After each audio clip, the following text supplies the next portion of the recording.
Welcome back, everyone, to Money Mindset, the podcast where we talk about wealth, not just in dollars, but in true richness of life. Today, Rosie, we're diving into a topic that I think is incredibly counterintuitive for a lot of people: the art of spending money. Oh, John, I'm so excited about this one. We spend so much time talking about how to make money, how to invest money, but rarely do we consciously explore how to spend it. And I think that's where a lot of people miss the point, isn't it? Absolutely. It's like we're all caught in this rat race of accumulation, thinking that wealth is just about the size of your bank account. But as Morgan Housel, the author we're drawing insights from today, beautifully puts it, wealth isn't just about how much money you have. It's about how wisely you use it to create freedom, control, and a truly meaningful life. That hits home, doesn't it? Because I remember for years, I just thought if I earn more, I'll be happier. And then you earn more, and somehow the goalpost just moves. The stress is still there, maybe even more, because now you have more responsibilities or a bigger lifestyle to maintain. Exactly. And that brings us to the first core idea. Money is a tool, not the goal. By itself, a pile of cash has no inherent value. Its real power, its real magic, comes from what it allows you to do. Right, like controlling your time, that's a huge one for me. Or reducing stress. I mean, who wouldn't want less stress? Totally. Imagine having the freedom to make choices without financial pressure, to help others without feeling a pinch, or to build those incredible, lasting experiences. That's where money shows its true worth. But if you're spending just to impress your neighbors, you're actually losing control, right? Oh, definitely. I've been there. Buying something because it's the thing everyone has, or feeling like you need a certain car to fit in. It's exhausting, and it's not even fulfilling. You just end up feeling emptier, and probably with less money in your account. Yeah, the goal isn't to look rich. The goal is to feel secure and independent. Which leads us perfectly into the idea that spending should buy freedom. Housel argues that the highest return on money is control over your time. That's a revelation for many, I think. We often associate luxury with material things, but true luxury is having options. It's being able to pay for convenience so you're not bogged down by chores, reducing stress significantly. Think about it. Living below your means isn't deprivation, it's empowering. It gives you options. Having solid savings means you can say no to a bad job opportunity or a difficult client. You don't have to take it because you need the immediate cash. And that's real financial freedom, isn't it? Not depending on a paycheck to survive, not panicking when an unexpected expense hits, but making decisions calmly, from a place of strength, not desperation. Exactly. Freedom is the ultimate luxury. And often, it's a quiet luxury. Which brings us to a related point: the hidden cost of showing off. Oh, this is a juicy one, because we all see it, don't we? The big houses, the luxury cars, the designer brands, people spending an absolute fortune to signal success. They do, but Housel points out a really profound truth. The people you're trying to impress, they're often not thinking about you, they're thinking about themselves. Or worse, they're looking at your big house and thinking, I wish I had that, not wow, John is so successful. It's true. It's like you buy an expensive car and you feel great for a week, and then you see someone else with a fancier car, and the cycle of comparison starts all over again. It's endless.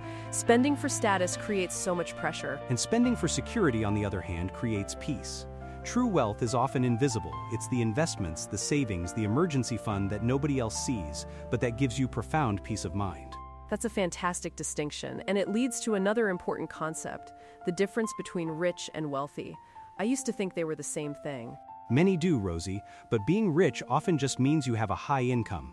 You could be earning millions, but if you're spending every single cent, you're not wealthy. Wealthy means you have high savings and low stress. It's what you don't see. Like savings accounts, investments, emergency funds, optionality, those quiet foundational things. So someone earning a modest salary but diligently saving and living below their means could be far wealthier than a high earner who's constantly upgrading their lifestyle. Precisely. Quiet wealth beats loud richness every single time. And that loud richness often comes from something called lifestyle inflation, which is incredibly dangerous. Oh, I know this one too well. You get a raise, and suddenly you feel like you deserve a bigger apartment, a nicer car, more expensive vacations. It just creeps up on you. It does. When your income goes up, your spending usually follows right behind it. The problem is, you never actually feel satisfied. You're constantly chasing the next upgrade, and your financial pressure stays exactly the same, or even increases. It's a treadmill. So the smart strategy is to increase savings faster than spending. Let your lifestyle grow slowly, almost imperceptibly, but let your security grow fast. That's a powerful mental shift. It really is. And it ties into the idea that happiness isn't linear when it comes to money.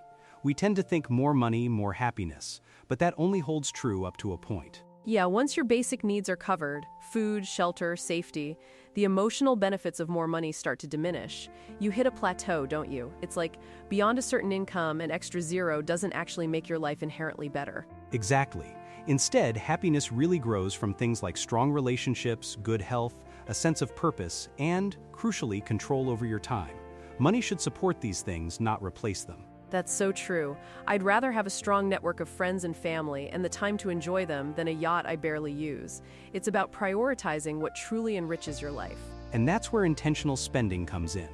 Housel really encourages us to ask ourselves, does this purchase genuinely improve my life long term? Am I buying this for myself or for others' approval? Will this even matter in 5 years? Oh, the 5-year test is brilliant. It really helps cut through the impulse buys, doesn't it? Like that expensive gadget you think you need? Probably not. But investing in a course that genuinely expands your skills? Yes, that might matter. Precisely. Spend aggressively on what you deeply value and cut ruthlessly on what doesn't matter. That balance creates both joy and wealth. It's not about being a penny pincher everywhere, it's about being strategic.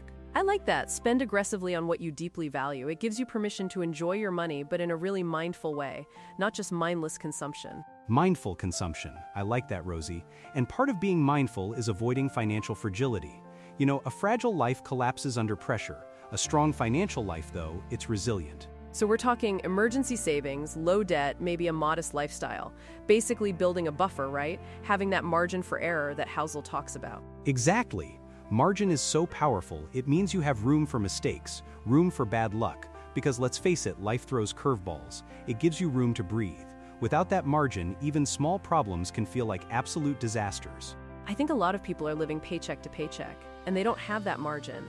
And that's where so much of our societal stress comes from, isn't it? The constant fear of the unexpected. It absolutely is, which highlights another immense benefit of money, probably the greatest one: peace of mind. True peace means sleeping well at night, not fearing job loss because you have a buffer, not stressing about bills, and not constantly feeling like you have to compete with everyone else. Financial peace is so underrated. It's not flashy like a new car, but it's one of the most powerful forms of happiness, I think. That quiet confidence that you'll be okay. Absolutely. And obtaining that peace often requires long-term thinking. Short-term pleasure can often destroy long-term stability. We've all seen that, right? Oh, absolutely. The impulse purchase that feels good for a day but sets you back weeks financially. Or delaying health checkups because you don't want to spend the money now, only for bigger problems to arise later. Right. Smart spending focuses on durability, sustainability, and compounding benefits. Think about investing in your health, your education, developing new skills, or nurturing relationships. Those things give lifetime returns. Yeah, those aren't spending in the traditional sense, are they? They're more like investments in yourself, in your future. And those are the investments that truly pay off in happiness and resilience. Precisely. And to truly embrace this long-term thinking, Housel presents one of the most powerful ideas in the entire book, in my opinion: defining enough. Oh, enough, that's a huge one. Because if you never define enough, you'll always be chasing more, and that's a treadmill you can never get off. And chasing more just increases stress, increases risk, and ultimately decreases satisfaction. Knowing when to stop, when to say, I have what I need and I'm content, that's a superpower. It really is, and it's not laziness, is it? It's wisdom. It's understanding what truly makes you happy and being disciplined enough to pursue that, rather than the endless pursuit of more. Absolutely. Contentment isn't a lack of ambition, it's a profound understanding of what truly matters. And part of that understanding is realizing that wealth is really about optionality. Optionality, I love that word. It implies so much freedom, doesn't it? Like you have the choice to change jobs, to move cities, to take a break from work, or even start something completely new. It does. Money buys you options, and options reduce fear. When you're not constantly worried about what if, it increases your confidence, your peace, and your ability to take calculated risks that can genuinely improve your life. That's real wealth right there. So to tie it all together, John, it sounds like the art of spending money isn't about spending less. It's truly about spending wisely.